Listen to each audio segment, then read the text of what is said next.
بزرگان محترم اور برادران عزیز، قرآن کریم کی اس آیت کے سلسلے میں یہ گوش گزار کیا جا رہا تھا کہ فطرت کے اعتبار سے سلیم الفطرت انسان کے دل میں اپنے ماں باپ کی محبت ہوتی ہے۔ فطرت انسانیہ کا تقاضا ہے کہ وہ اپنے ماں باپ کا احترام کرے، محبت کرے، ان سے ان کو محبوب رکھے، اور اسلام اس کی مخالفت بھی نہیں کرتا۔ اگر کسی انسان کے دل میں ماں باپ کی محبت ہے، عظمت ہے، احترام ہے، اور ہونا بھی چاہیے، اسلام کوئی مخالفت نہیں کرتا، بلکہ اسلام تو یہاں تک کہتا ہے کہ انسان کا جو محسن اعظم ہے، سب سے بڑا محسن، وہ خالق حقیقی ہے، اللہ تعالیٰ کی ذات ہے جس نے اس کو پیدا کیا انسان کو، اور وہی اللہ تعالیٰ کے بعد جو سب سے بڑا اس کا محسن ہے وہ اس کے والدین ہیں،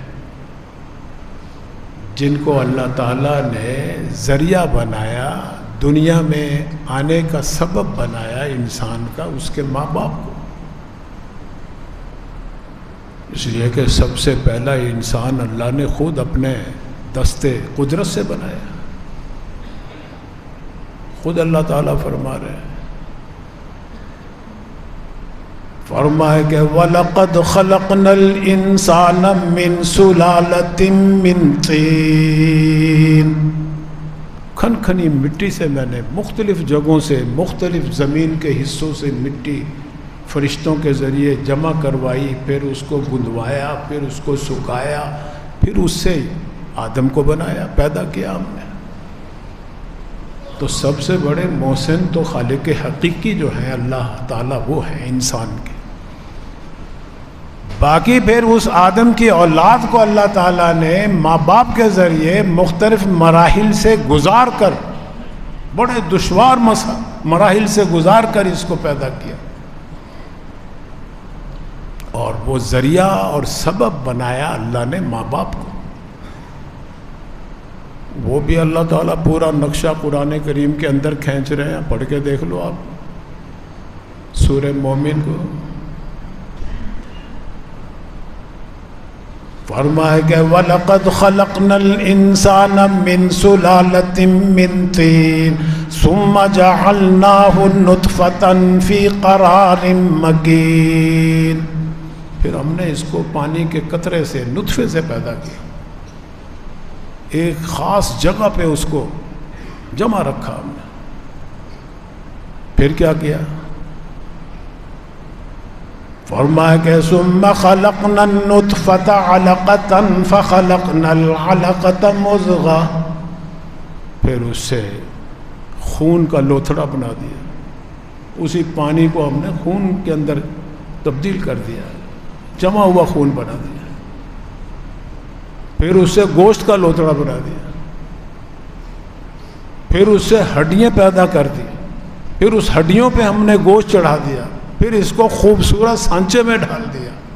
انسان پیدا کر دیا۔ ان مختلف مراحل سے گزارا ماں کے رحم کے اندر۔ فرمایا کہ ثم خلقنا النطفة علقة فخلقنا العلقة مضغة فخلقنا المضغة عظاما فكسونا العظام لحما ثم انشأناه خلقا آخر فتبارك الله احسن الخالقین۔ بہترین خوبصورت سانچے میں ڈال انسان کو پیدا کر دیا اللہ تعالیٰ نے، تو اصل محسن حقیقی سب سے بڑے اللہ تعالیٰ جو انسان کو پیدا کر رہے ہیں،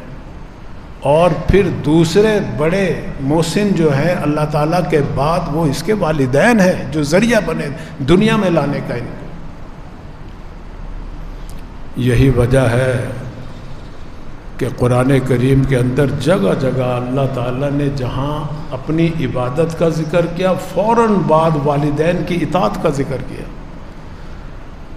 اگر اللہ یہ کہہ رہے ہیں کہ میرا شکریہ ادا کرو، فوراً اللہ تعالیٰ نے حکم دیا اپنے والدین کا بھی میرے بعد شکریہ ادا کرو۔ تمہاری تخلیق کا ذریعہ بنے ہیں، ہم نے ذریعہ بنایا انہیں۔ سورہ لقمان کے اندر اللہ تعالیٰ فرما رہے ہیں، فرمایا کہ نشکر لی ولوالدیک، میرا بھی شکریہ ادا کرو اور اپنے والدین کا بھی شکریہ ادا کرو۔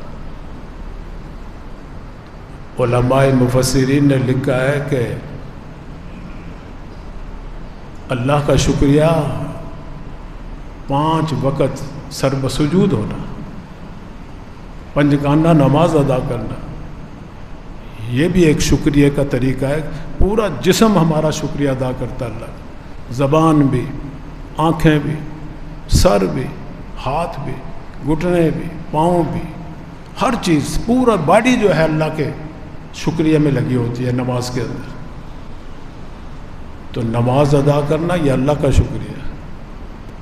اور نماز کے اندر پھر نماز کے بعد والدین کو دعاؤں میں یاد رکھنا یہ والدین کا شکریہ ہے۔ اس لیے ہم دعا پڑھتے ہیں،